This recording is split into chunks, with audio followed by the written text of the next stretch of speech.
Hello, and welcome to the Green Team, the weird little spin off podcast where patrons of the Legendarium talk about books and topics the main crew hasn't gotten around to yet. I'm Little Red Book, and today I have with me the dude who almost quit this book midway, Chesky, Hey, everybody. and a return special guest host, the torturer of Dave, Mike from the Deep Dive Cosmere podcast, Lammy Lams. Hi, that's me. We're going to be discussing The Ghost Brigade by John Scalzi, sequel to Old Man's War. So, spoilers for that book right out of the gate. But we will give a spoiler warning after our general discussion. The Old Man's War is Starship Trooper fanfic, but The Ghost Brigade is something different. It explores the many ethical issues I struggled with in Old Man's War more deeply, and it also a fun action-adventure book. Things go boom. There's treachery, spies, murder, political maneuvering. Basically, things that hit my sweet tooth when it comes to books. So, I'm going to give this book 4 stars. Gentlemen, thoughts? How many stars is that out of? I'd probably also 5. give it 4 stars. It Um, was a lot less Starship Troopers kind of than I was expecting, and it delved a lot more into the philosophical for what it is. But I thought it was good. all right, I'm gonna disagree with the both of you. 4.5 stars. Yeah, take that hot take. Um, I am so upset right now. Lammy, I don't know if I'll recover. Basically, it does it takes Old Man's War and then instead of being Starship Troopers fanfic becomes its own thing. I'm just gonna wait. I'm gonna wait for him to come back. Hey, I'm back. Are you? Hi, back. I'm Dad. Thank you. Someday get good at it. Very soon, you too can throw out liners like that. He's already practicing. So I didn't notice it stopped when it stopped, but did you hear what I said or no? We heard you. Oh, okay. I think maybe you should just say it again and then we can start over. I can cut all this. Okay.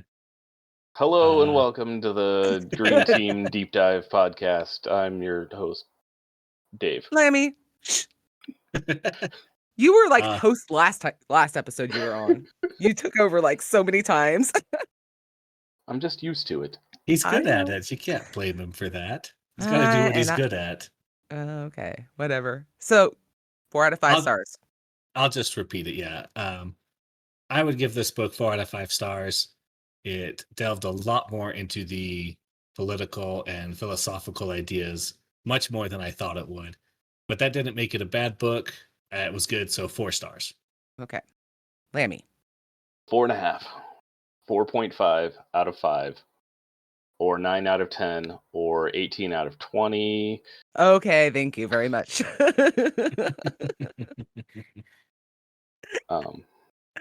Yeah, so like it takes the world that was built with Old Man's War, which was, as we discussed, Starship Troopers fan fiction, builds on it, makes it its own thing, and is a much better book as a result.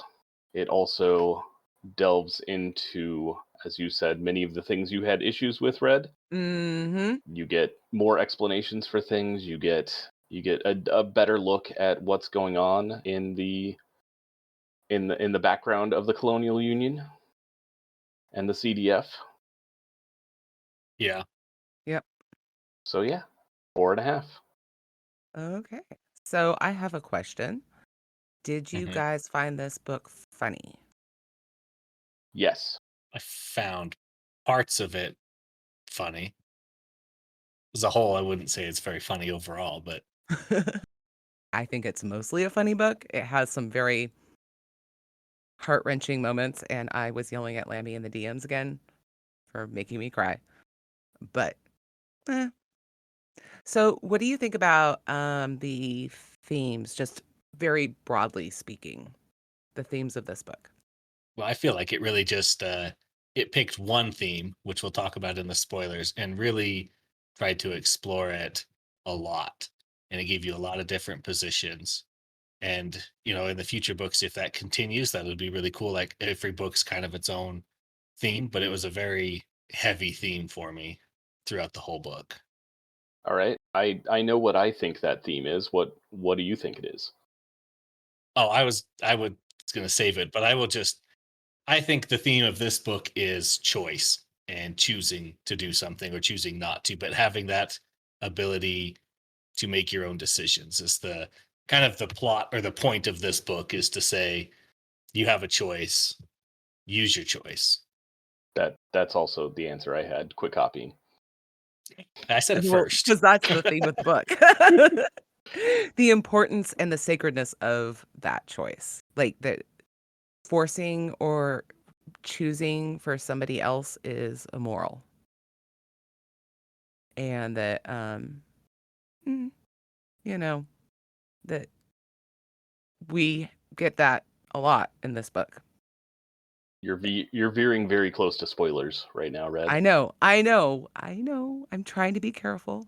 Shall we synopsize so we can start leading into spoilers? No, I wanted to say one more thing, that I really liked the way this book is formatted. When you're listening to the audiobook, which is, of course, how I initially experienced the book, it's not very clear when they're speaking with their brain pals. In the ebook, it's formatted differently. And I really thought that that was a nice touch. I think that formatting like that is important when you're experiencing a book. One of the things that is missing from audiobooks. Did they do anything to indicate that it was the brain pal talk in the ebook, or no? It was double colons instead of quote marks. No, I mean in the audiobook, excuse me. Not really. Okay. The text of it tends to actually make a distinction. Like, generally speaking, when they're in a circumstance where brain pal talk should be happening, it is. If they're in that circumstance and then it switches to actual out loud speaking, it will be actually noted in the text, which hopefully you caught, Red. I don't know. Yeah. Because I mean, I have the ebook. I don't have the physical book, but in addition to the double colon denoting thing, yeah. Right. I mean, one of the things. I mean, obviously, I did a whole episode on different formats of how we read books, but I just think it's important to note things like that for people who want to decide how they're going to approach the book. Thank you for your thumbs up. I love you, Lammy. Oh, okay, kids. Spoiler time. If you haven't read this book, go read it. Or keep listening if you're like me. The top consciousness scientist, Charles Bouton, from the Colonial Defense Force, has turned traitor after a disastrous attack on the space station where his daughter lives. The CDF creates a clone of Bouton with the help of an array scientist and transfers a saved consciousness of Bouton in the hopes to discover his secrets. Jane Sagan, from Old Man's War, is tasked with making sure that Bouton's clone, Jared, Dirac, doesn't turn traitor too, as they seek to unravel galactic politics and his little girl. And I have proved once again that reading audiobooks has not helped me pronounce things correctly. No worries. I think you wanted to call him Picard. I in think the notes. I did. I misspelled it too, probably. We did. I'm fixing it for you. No, don't fix it. Whatever. Did you fix it? Yeah. I hate you so much, Ceskykure. So we're now casting him as like a young but still bald Patrick Stewart, right? That's right. This is great. This is perfect. That's definitely not how I pictured him, but like David Lynch Dune Patrick Stewart. Sure. Sounds great. Sure. So, are the CDF mass murderers? That's quite the hard line to start with there. Oh, do you want to start with something easier? So is everybody else. So like that's not really a distinction. Okay. So do you want to start with an easier question? Would you eat an intelligent species? And what would That's get an you over the easier line question. if the answer is no? Is that an easier question or just It's not. There are no easy questions. So what was the most fun part of this book for you guys? Let's start with that. I think one of the most fun parts for me was seeing how the special forces train, and that when one learns it, they all learn it. That was pretty fun.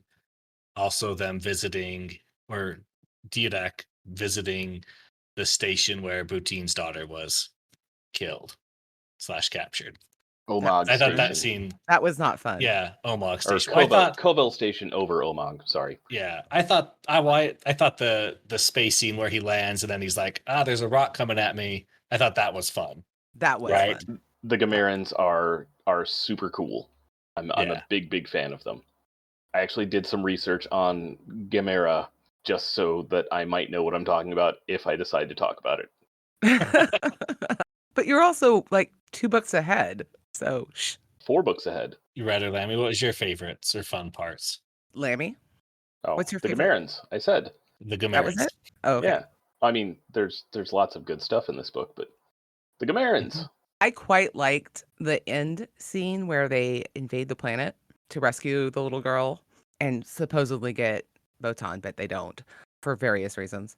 Even though, oh, geez, what's his face? Is a complete psychopath when he goes Botan? into the... Charles No. Wooten. No. The CDF guy. Oh, Henry?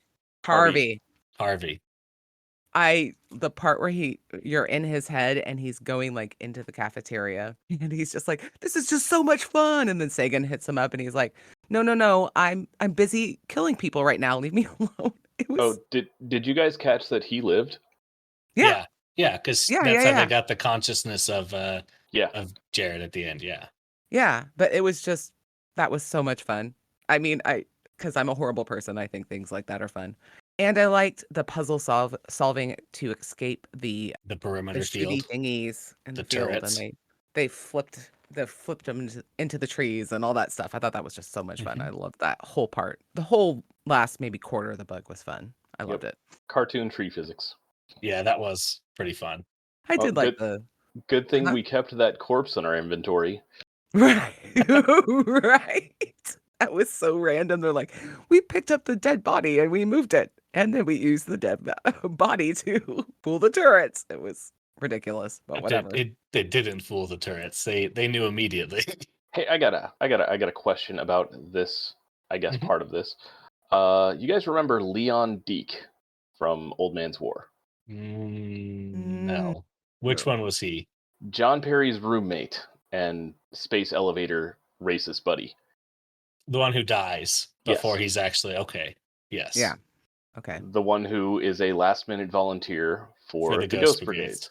Yeah. Do you think he's one of our special forces people?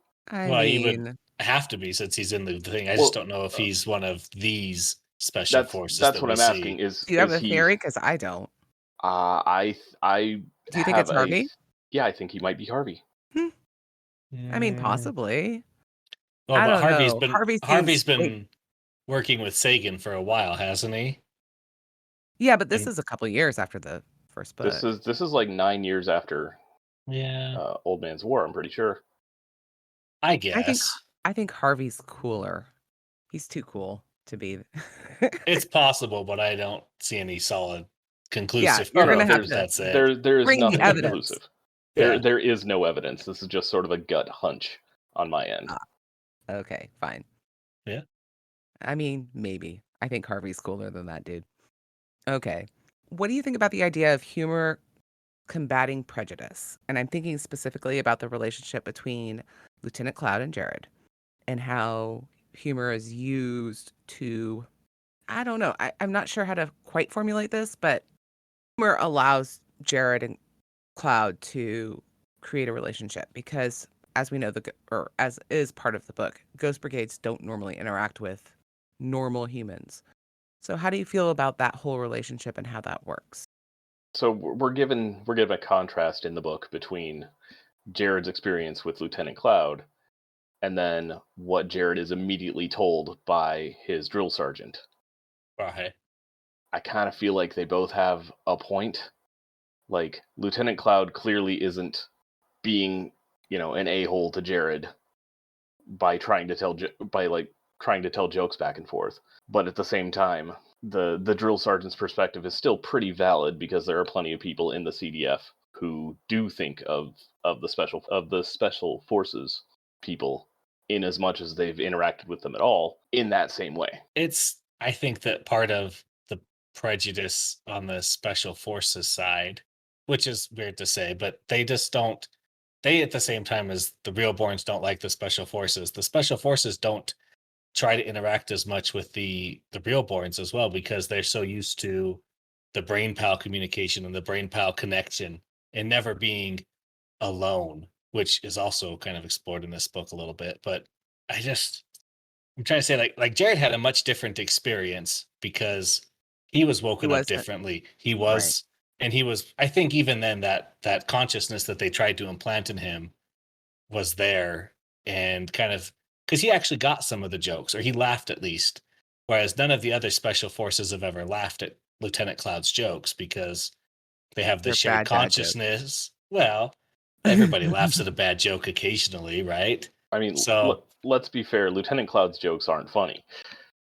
but They really that's kind aren't. of the point is they're not supposed to be that funny. They're a shared thing. But I think being together and having that special forces mindset from when they're born, where you're like awoken all together and that learning, I think it just turns them off to real people a little bit because they're not used to it. And then they separate themselves even more and they kind of draw their own lines. Not to say that the humor doesn't help them. I think it does. I think Jared had a special experience because of the way he was created versus the rest of the special forces. But I mean, when Lieutenant Cloud has a chance to interact with Sagan and a couple of the other people, he is also like, "Hey, nice to meet you." You know what I mean? Hmm. And I wonder, this is something I really thought about a lot when I was reading those interactions, is that some of the time the reason why we have prejudices against people is because we haven't actually interacted with that people. Does that Hmm. make sense? And I thought that the book was kind of subtly trying to address that. It wasn't a big part of the book, but it was something I thought about a lot. The reason why there's hostility between the special forces and the regular CDF is because they don't interact. And I do think the CDF purposely creates tension between them for a lot of reasons. I mean, they don't want, their secret special stuff going on. You have all these weird genetic experiments and whatnot. But just one of the things that struck me, that just the fact that Jared interacted with Lieutenant Cloud, yeah, granted, bad jokes, whatever. Because the special forces people have their own jokes that are also not funny. At least not to me. I just thought that that was an interesting thing that the book was exploring, that is an easier one than what is the most evilly evil thing that they ever did.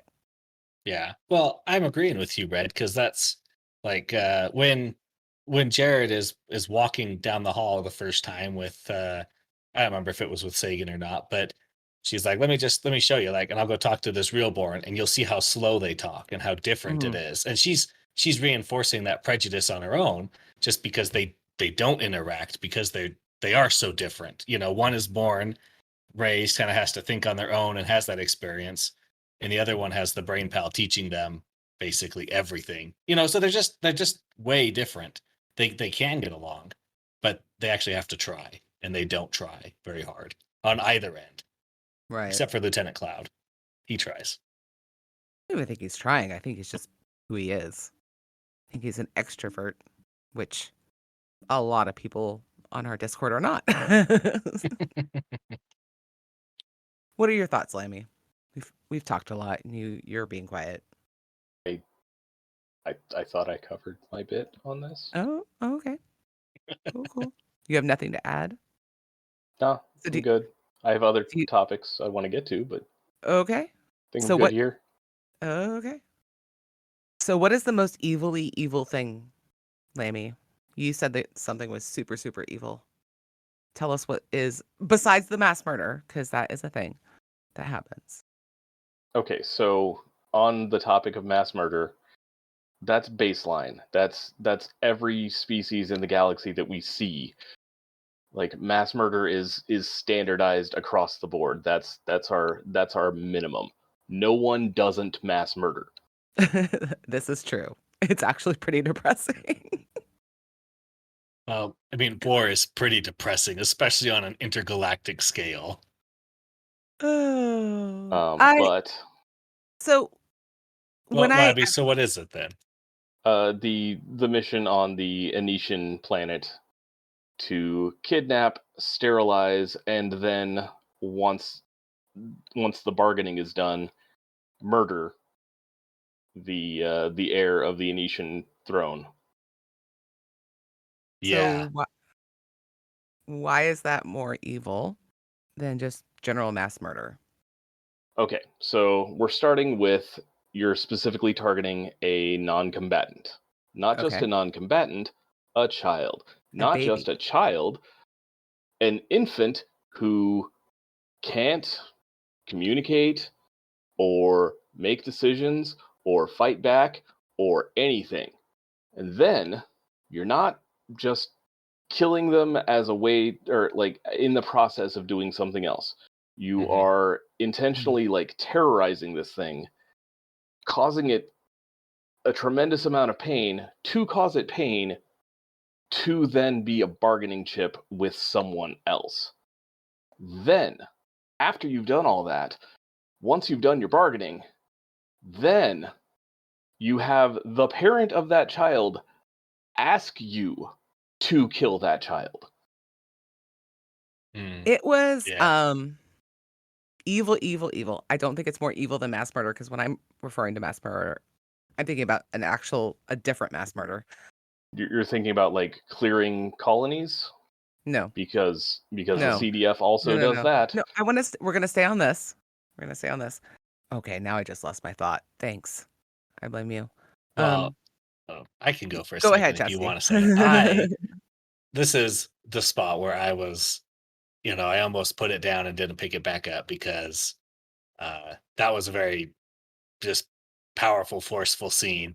Kidnapping a baby and then sterilizing it and then killing it. And that just the way it was written was very well executed. But it was I kind of agree with Lammy that it's one of the more evil. I don't know if I can say it's the evilest. I mean, I thought maybe they were going to bluff and because of the backstory that we're getting, we know how bad sterilization would be. And I thought they were going to ransom, do this, or we will sterilize them and send them back to you or not. Right. Not, oh, we're going to do it and then force your hand that way. And it was very emotional. And it's Yeah. reinforced by like as they're going into the mission, like everybody involved is not comfortable with it at all. Right. Some of them are willing to do it anyway because it's their job. But like no one involved is actually comfortable with doing this. They know it Evil. crosses so many lines. Yeah. But so here's what I was gonna say is it's very evil, but it's devious and genius because they understand how this alien culture works. All right, they're not exclusive And they're concepts. yeah, right. Well, no, I know. I'm not saying it was something that I guess in my cold dead heart I kind of admired a little bit. Like this was kind of a genius move. I mean, it was a genius move, but it's was still a very evil No, genius I'm not move. saying it's I know you're not good. saying that, but I mean, there was other ways they could have done the same thing without going quite that far. They could have kept the Right, Initian. They could have not killed it, kept it right. as a further I bargaining chip. agree. They could have done a lot of other things with it beyond we're going in and we're going to end up killing it because that's our goal, not Right. we're gonna No, I just agree. kidnap it or but But they basically took out an entire enemy alien group by doing this thing. And part of it was they had to kill it or kill the baby because that was gonna be what started the Civil War, which is what they wanted. well, no, they didn't want the Civil War. No, they wanted this. Yeah, they did in the colonies. Mm. Yeah. No, I disagree, but whatever. No, the CDF wants it to be a stable rule of peace so that they can continue to manipulate it. But if it goes all to war, then all of their colonies will expand and just Either way, it be serves their different. purposes Yeah. because they want them out of the picture with the war for. But for how long are they out of the picture? Because that's a move that inspires hate back. It's not Yeah, it's I not just agree. another It's battle in it's war. It's a it's revenge plot. it's definitely short. Well, it could be short-sighted. It's hard to say. I don't know. I need to read further in the books. I just thought it was interesting and interestingly evil. So when I was talking about genocide, I was talking about the genocide of their own troops. Every single time they transfer a consciousness into a body, they're committing a murder. And that's what I feel is the most evilly evil thing that's I going don't on. see it that way, though. I know don't- you guys. Yeah, I don't think they're killing people. I think they're disposing of bodies. I think there's definitely a distinction to be made. I don't The think so. the person is the mind. I don't think so because those bodies have minds. I see Chesky nodding. Which body has a mind? Let's just define our stables here. We have a 70-year-old person who walks in, gets his brain scanned, and he's about to transition to the green body. Are you saying that it's murder of the green body to kill Yep. it, or it's Yep. murder of the Yep. old person because his body No. died, or that body No. that he transfers from dies? No, I'm saying that when you grow a clone, at least twins are clones, right?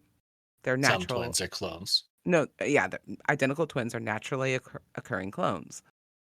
And one of the things that the whole Jared Bouton thing talks about is he's his own person. He has his own experiences. He has his own life. And for Bouton to project his consciousness into Jared, he's killing him. Now you can say, well, the green people don't have a broad life experience. So They have they're zero life right. So, experience. but yeah, you're about to have a baby. I am. So what I'm saying is that your baby is a person despite having zero experience. But I think that's different because my baby has experience and she has control of her body and she can move and she is kind of Well, awake. they're growing the clones. It's like they're growing it in a womb of some sort somehow. I mean, we don't know. That's all off screen. Yeah, it's more of like a vat, and I don't believe that they're actually awake or alive enough to even qualify for alive. It's more of like keeping a body on a ventilator that's dead. You know, if somebody's at that point, I think that's what I think is that's how they grow them, because it has to be. Well, we're gonna have to disagree. But Especially because I'm with Chesky on this one. It's 2 I to know. 1. You're outvoted, Red. I don't care. Especially You with guys the are just brain. wrong. I mean, especially with the brain chemistry stuff that it has to go in for the clones to actually take. I mean, if it wasn't for that, I might be a little bit more leaning on your side, but where their brains have to match, I don't know. So what I'm saying is if they just let the clone out of the vat, it's going to have its own experiences and its own life and its own everything.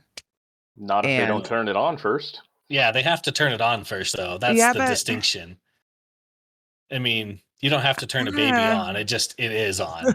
It is on. That is true. You don't turn that on. The clone you do have to turn on. Now, but if you were just to let it happen but it can't happen naturally. Now, Botan killing D-Rock, that is a straight murder every way you look at it.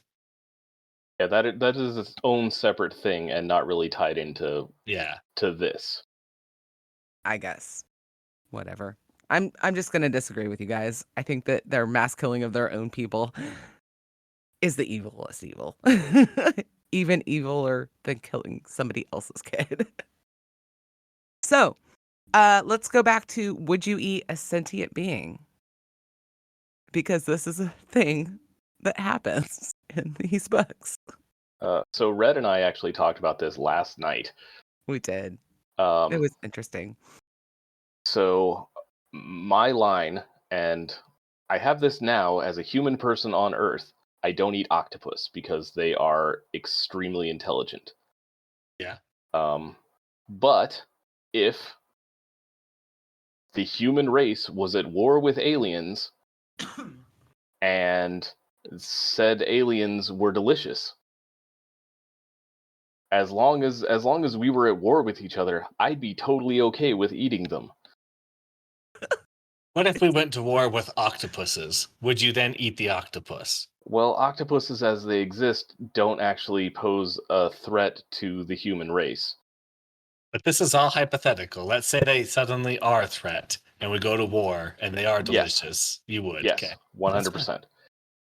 I would But still sorry, go ahead. not eat octopuses because octopus is gross, which is not a good reason. It's not a moral judgment. It's just, yeah, that's gross. I won't eat it. Okay, but let's imagine some aliens that get beef with us and we get beef with them and they taste like chocolate chip cookies. Oh yeah, I'm down. I'm eating those chocolate chip No. cookie aliens. I'll be the off one here. I would not eat another sentient being unless it was a life or death situation for me or I was tricked into it. So You are a basically better person, what though. I'm saying is that the Ray are fine. They're not that bad. I mean, they're pretty bad. I don't think there's any good guys in this whole book. It's kind of depressing, actually. But it's Oh. only made up for the fact that it's also hilarious. Okay. All I have left is like super serious topics. And so, I did want to say one thing that I disliked a little bit, but it wasn't okay, like a bad thing. I thought that I was a little surprised that there was a lot less of the Konsu or the Konsu the in this Kanzu. book. Like in the first book, they were kind of a presence and like an actual player. And in this book, it was like, oh, we're just not going to deal with them. We're just going to deal with the Ray and the Ineshin and the Oben, which was fine. I guess I went in expecting a little bit more of them meddling around again, and this time it Right. wasn't there. No, I agree. Well, I kind of missed them. I mean, literally a third of the 3 aliens trying to go to war with, the CU exist because the Oben wanted to screw around with stuff. Or not the Oben, the Kansu wanted to screw around with Right. stuff. Right, but that doesn't happen like in the book. That's a direct effect. It's like, yeah, they did this who knows how long ago, created the Oben, and now the Oben are attacking us because that's what they do. We never saw Konsu on screen, and they were a very big piece of the first one. How do we feel about what the Kansu are doing? Apparently, the Oban are basically starfaring termites. They they have consciousness. Well, No, according no. to the Botine, they have sentience but not consciousness. Right. They Right. lack No. consciousness. But it's the Oban that Botine is helping. Yeah. That is why they helped him and rescued his little girl. I mean, how do we feel about the fact that we have this super smart species messing around with everybody's genetics? Because it's implied that it's not just the Oban. I'm going to say first off, it wasn't a rescue. It was a capture after a strategic Well, oh, attack. okay. But Thank you, Chesky. Thank you. uh, Now I you're don't being know. pedantic. I am. I didn't really feel like they were messing around with everybody else. I kind of just thought it was like, oh, we're just gonna go mess around with this species that we found that works. Like I don't necessarily think the Konsu are doing anything to humans or to the other species, but they could be. We don't know. I just didn't get that impression. Humans are doing plenty to themselves. Thank you. Yeah. That is true. We They've are. got this messing around with humans thing covered. Mhm. Yeah, exactly. So, I mean, but how do you feel about like having some random species come in and mess with some other species? And what does it mean to have a soul? To the first question, doesn't matter what I think about it because the Kansu don't care. They have enough technological superiority that they don't need to care what I think or what anyone Yeah, else thinks. True. that's Is true. that moral? I think it's beyond moral. I could consider it immoral. I can't do anything about it. Right. It's beyond our ability to impact, but So I do once think it's again, a very irresponsible thing of them to uplift a species and then just drop it. But that's Oh, totally he said the something who word. doesn't care. I Ding know ding he ding. He did. said the word. He said the word. Irresponsible? Uplift. Oh, uplift. Yeah, sorry. I mean, that is basically what it is. Doesn't it say It it in is. the book as well? Yeah. Yeah. Yeah, okay. So I'm not like, I'm gonna say that it's immoral what they're doing. yeah. Maybe And from this your limited human perspective. I don't care. I think it's wrong. Just like I think it's wrong to eat gross things like octopuses. That's not a serious argument. So this Yeah. is where we're gonna go into a conversation I wasn't sure we were gonna have or not. As you guys know, I've been doing the Uplift series. I do think this book is in conversation with Uplift. I don't know if you guys have read it or if you have enough knowledge of it, but basically 5 galaxies, aliens cruising around, picking up really smart species and messing with their genes is a big part of that. And they kind of have a galactic UN that works about as well as our UN does. So even though this is not Starship Troopers, I do think touches on some of the themes that Uplift does in a very real and significant way. But that's all I'm going to say if you guys have no experience with Uplift at all. I wouldn't be surprised if this is like an intentional shout out from. You would Like, be what? I would not be surprised if this wasn't an intentional, or if this was. I don't know. I don't know how words work. Scalzi, shout out, Uplift. Yeah. He's like, hey, David Bren, I liked your work. Or, Yeah. I don't know what you're talking about. I mean, there are shout outs to plenty of other works. Oh, yeah, Like, there is. For the sure. naming convention of the Gamerans. Woo, Gamerans. Did we really describe what Gamerans were? I don't think we did. No, we didn't for sure. But if you've read the book, you know. That's true. And this is spoilers. They're turtle people who live in space in a closed system. Turtle people. Imagine an asteroid. Now make it a person. Congrats. And it has a computer in its brain. And it also likes to have sex. I mean, who doesn't? Yeah. I mean, if there's one other thing I get a little tired about hearing, it's the sex and the orgies. I'm like, okay, you could just say it and pass it. I don't need every person who's a human to tell me that they love it. Like, I got it. I'm okay. I know our feelings about it. Like, I'm good.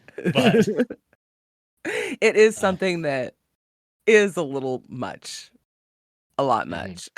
What did you guys feel about the brain pal deactivation when they are storming the planet with Botine and their brain pals turned off for the very first time ever, basically? And some of them go crazy on the fall down. Some of them deal with it okay. I mean, I thought it was a very unique and a smart way for Scalzi to say, like, this scientist actually came up with like a scientific thing to work his own plan. It wasn't just, I'm going to trick you into doing something. I don't know. I liked it. I thought it was a good plot or a good device. How did you guys feel? It saved on the cost of bullets, I guess. Because, I mean, like, the rest of the squad wasn't going to be left alive regardless, right? Right. So, I mean, if they're going to die anyway, this is the simplest way, I guess? Well, not necessarily as a means to kill them, but just as a means to, like, of use in the book itself. Like, I don't know. I never even thought that turning off the brain pal aggressively or like against them was even a possibility, because it never treats it like a possibility until it happens. Like, because from the CDF point of view, the brain pals are permanent, perfect, unblockable things, and then suddenly they're being blocked and turned off, and I like that. I did Sorry, too. Ren, And I cut you off. No, it's fine. By turning off the brain pal, they completely interfere with the Ghost Brigade's tactics. So it didn't just save on bullets. The way the Ghost Brigades work, and the way really all of CDF works, is that they can talk to each other without actually having to talk to each other, and they can see out of each other's eyes without actually having to, you know what I mean? And so it was and they train that way. And when you take away the thing that they train with and make it not work, it's very hard for them to adapt and fight completely differently than they've been trained to fight their whole lives, especially these little 2-year-olds, basically, that are running around in this world killing people. And I don't know if this was like the primary goal or if it was just a nice side effect, but it also fully disarmed them, because their MP30 assault rifles only work with a brain pal connection. I don't think that was a side effect. I think it was intentional. Because Yeah. he was a brain pal designer. That said, if the same thing had happened to a group of realborns, I don't think they'd have been anywhere near as Well, he expounds upon that when Boutin is talking. He's like, "Yeah, we took out a couple of the real-born ships, but they're a lot more difficult. The special forces basically shut down and have a catatonic fit because they've never experienced being alone, truly alone in your own head, which is Right. a wonderful thing that we all can do is to think about ourselves, right? But they never have that experience, and so when it hits them, it's a shock, you know." which is why Jared was the only semi-functional one. And even Jane, who had a decent amount of experience of not being constantly integrated, was still like she had to be yelled at and pushed to get to do anything. Like she snapped back faster than anybody but Jared, but still, yeah. Right, yeah. Yeah. So I would like to see what it looked like when they took a Realborns as a thought experiment. It would be interesting. I think by that point, Jared works as like almost a step between a real-born and a special forces. Oh, yeah. So I mean, if you just look at him and say, okay, that but a little faster. I agree. I bet there's still like a hiccup of trying to shoot the gun. Yeah, for sure. Oh, they're 100%. I think the guns actually do not work unless you have your brain pal. Correct. And the real-borns know how to actually. They have all that experience. They know, oh, this doesn't go wrong. This didn't work. I'll do something else.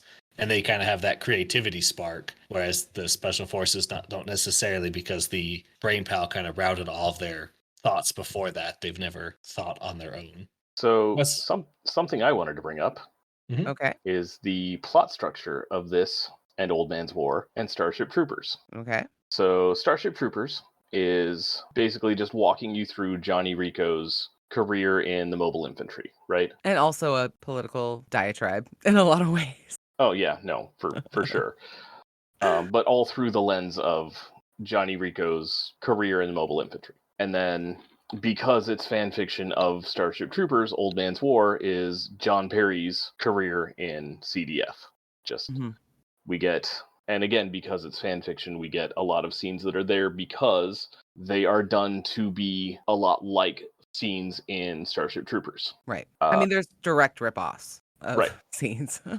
So the Ghost Brigades does a very, very similar thing, except I think it works better because we have a thematic connection between these scenes. So in this case, it's Jared's career in Special Forces, except that the battles we see him going into, instead of being there because there was something similar in Starship Troopers, they're there because it's something that just some part of that ties him a little bit closer into Charles Boutin. The first battle scene we get with him, they go to a wildcat colony and they fight Ray, and then they find what becomes the first like humans, that non-CDF humans that Jared sees.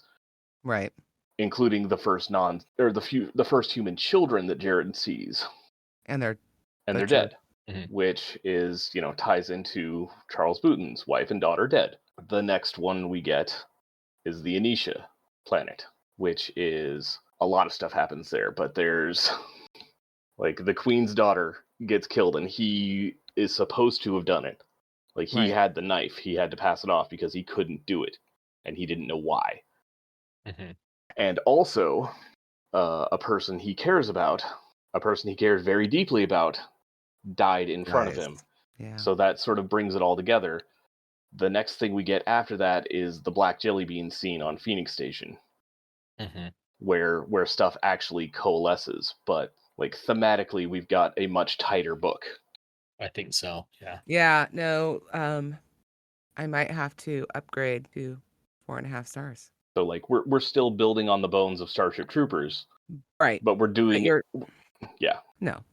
I hadn't thought about it quite that way. I mean, so the black jelly beans, the scent and taste thing, like when we sense and taste evoke memories very strongly in people. So I was thinking about that. I wasn't thinking about how it stacked like that. And I think that was a very good observation. And you might be a smart person. Good job, Lammy.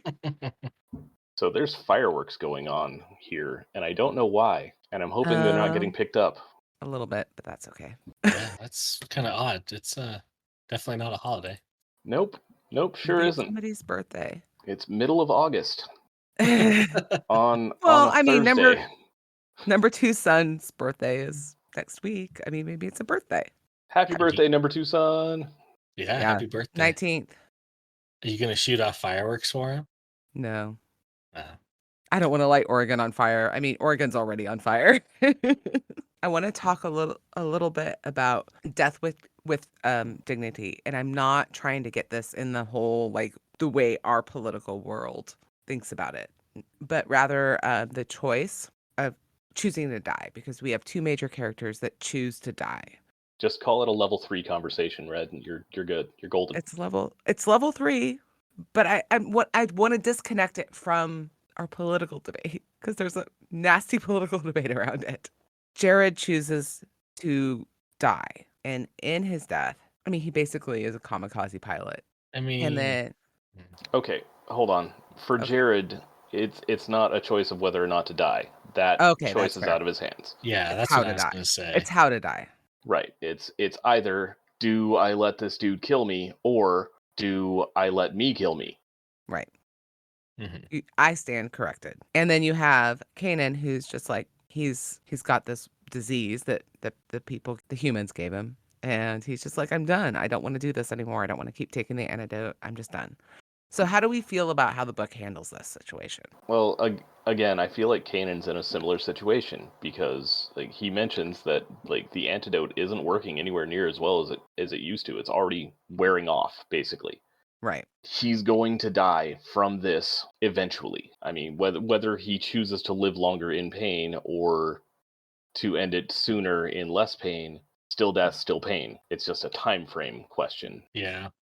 I did not with Kanan's death, I did not really just how do I say I didn't have a problem with it. Like I didn't feel like he was just trying to escape his life or like get out of anything or like that he was afraid of the pain or anything. I just think he was kind of tired of being a prisoner. He was tired of his life and having to deal with this and he wanted to just go home. But, realistically home and like retirement is not a real option for him. And so he chose the best option out of a crappy bunch of options. In the same way that the sterilization thing affected Chesky, this really affected me because I was my mother's primary caregiver, and the decision to put her on hospice really was like the hardest decision that me and my sister ever made. And mom was not really capable of the decision at the time. And so, oh my God. Anyway, I thought that the way Scalzi dealt with it was very humane, which is kind of funny because considering it's an alien, but you know, And the humans in the series aren't exactly the most humane in general. yeah, that too. I just felt like it dealt with it in a very real and humane way, which I just said. So Yeah. I think it there was you also go. very respectful of it. It Exactly. wasn't making fun. It wasn't saying this is, it's just like, here's the situation. This is the choice. And I just kind of laid it out there. And again, choice. Choice is like the theme of this book is like, Mhm. we have agency, and this is what makes us real, human, makes us, I would say human, but Scalzi might have a different word. I don't know. Mhm. Smart, sapient.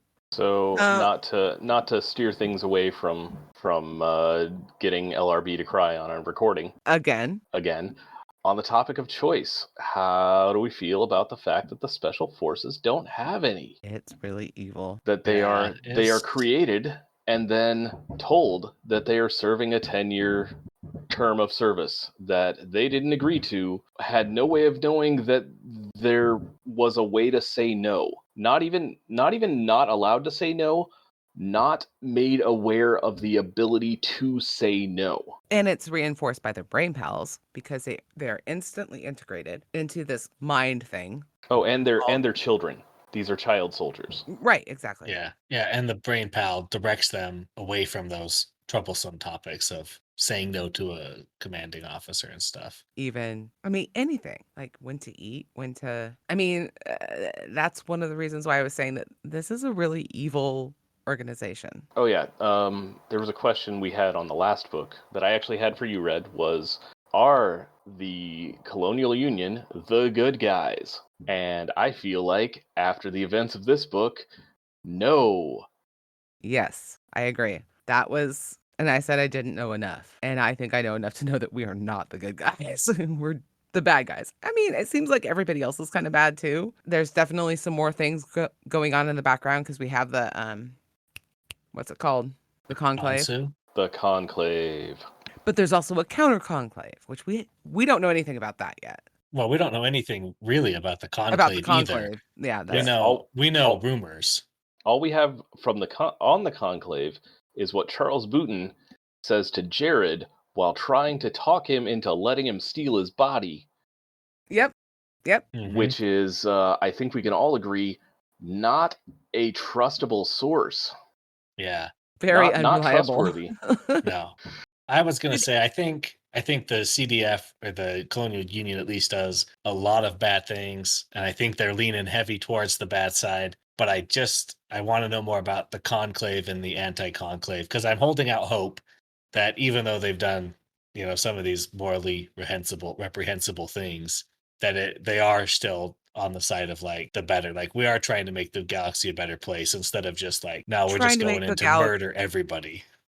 We're trying to make the galaxy a better place for people.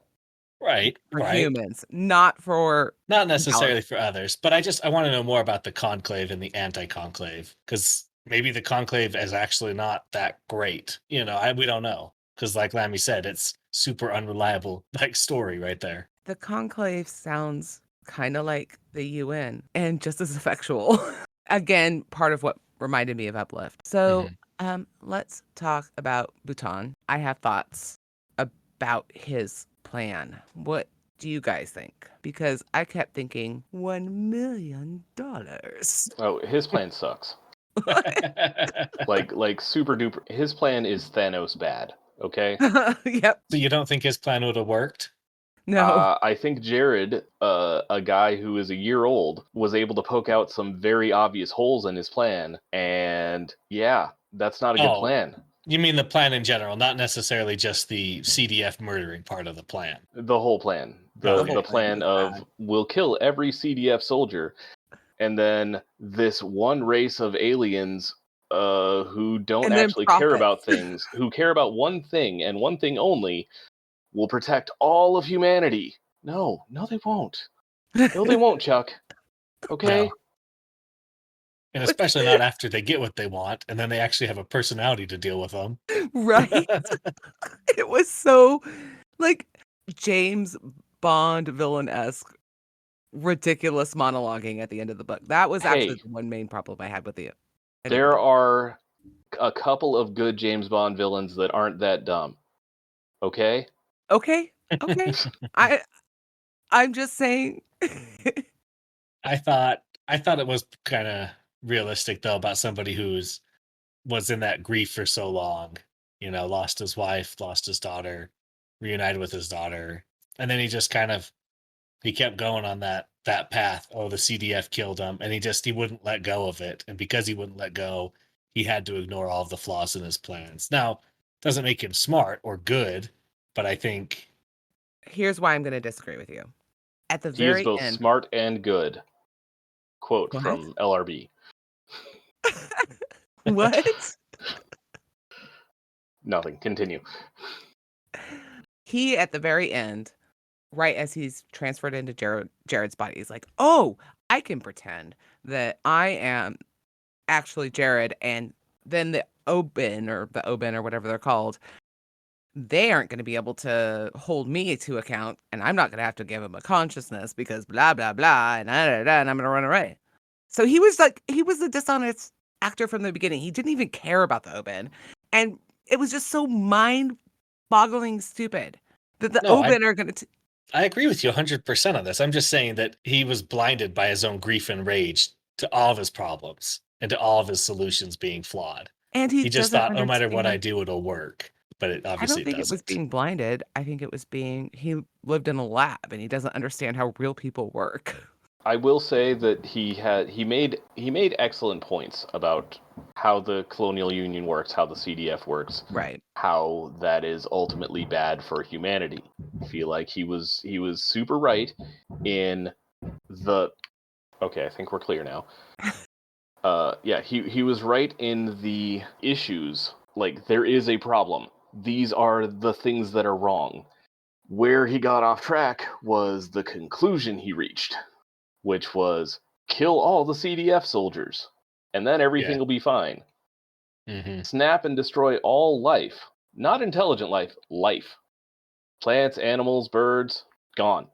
Yeah, it definitely wasn't a well thought plan. If I just murder everyone, then things will get better.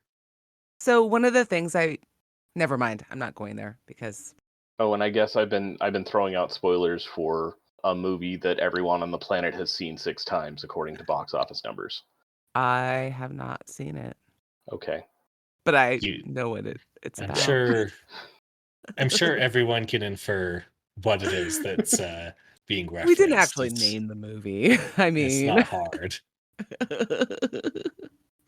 so we've concluded that we're the baddies and that our traitor baddie is actually baddier and dumber than everybody else. And Yep. you guys have any closing thoughts? Yeah, I'm good. I don't think I have any. So, if you like this book, what book would you recommend? Because I have a book I would recommend. I would recommend The Last Colony, the next book in the series. We feel about Jane Sagan retiring and taking little daughter and getting to. Okay. Wasn't that like already basically told to us that she retires with John at the end of the first book? She had to wait out her term. Well, she had to, but is the end of the first book, doesn't But it they say get a that she baby.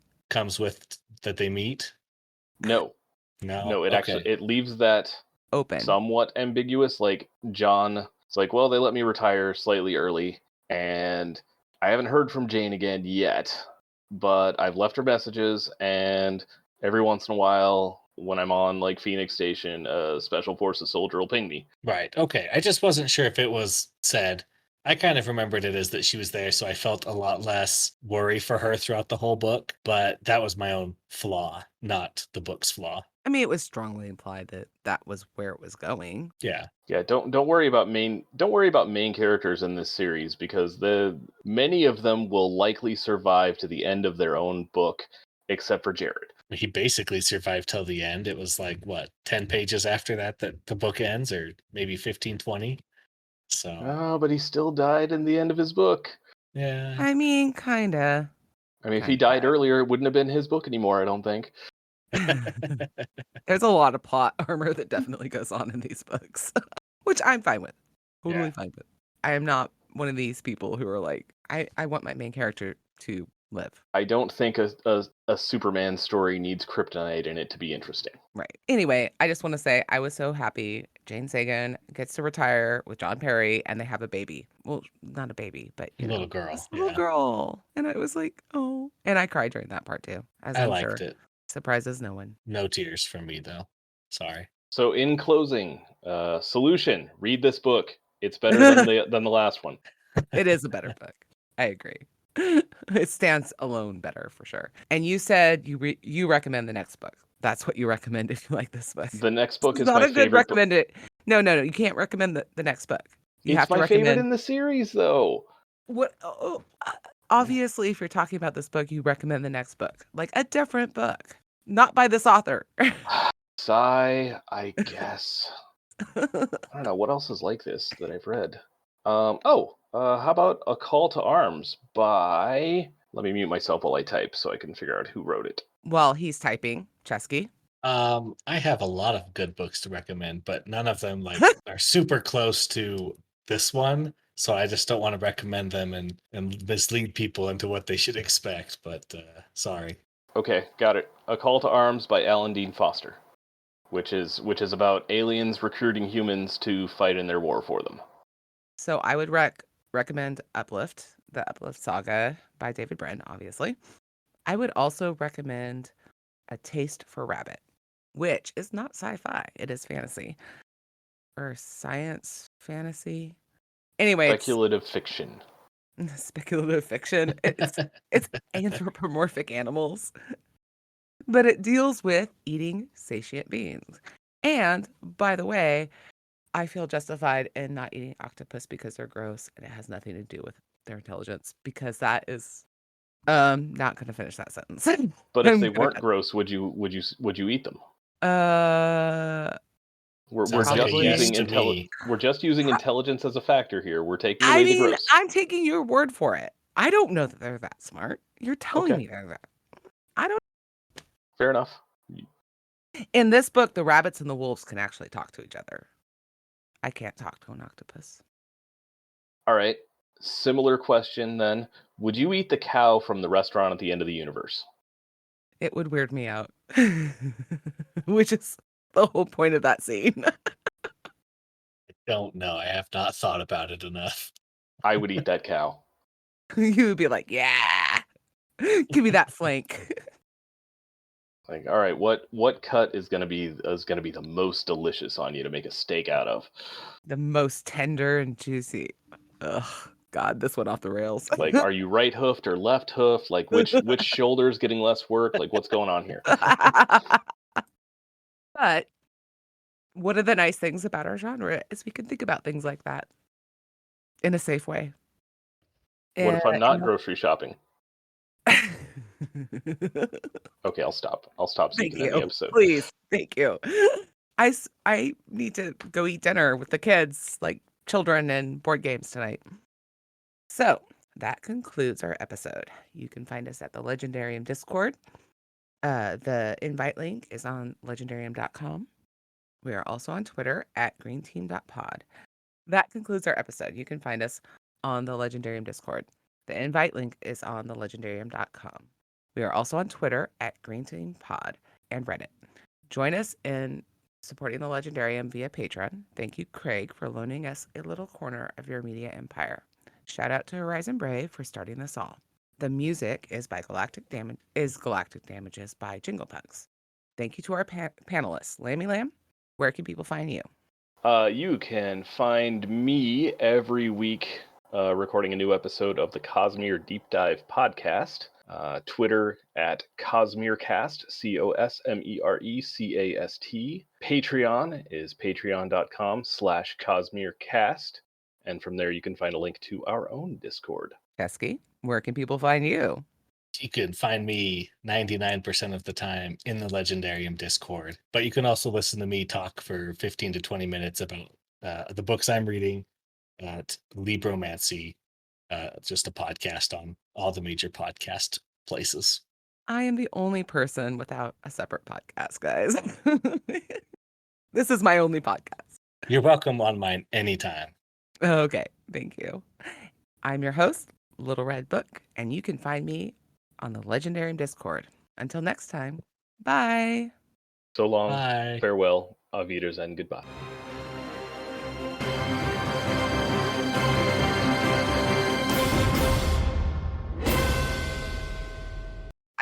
Oh, this is making Lammy not in my picture now, the way it's formulated on my screen. Talk again, it might fix that. I'm talking and can I grab you and move you? Oh. Oh, no, I didn't want to do that. No. I Oh, don't if know you what I right click, did. if you right click on one of their faces and then say show non-video participants, it should disappear them at the very bottom. Right. Oh, Whoa.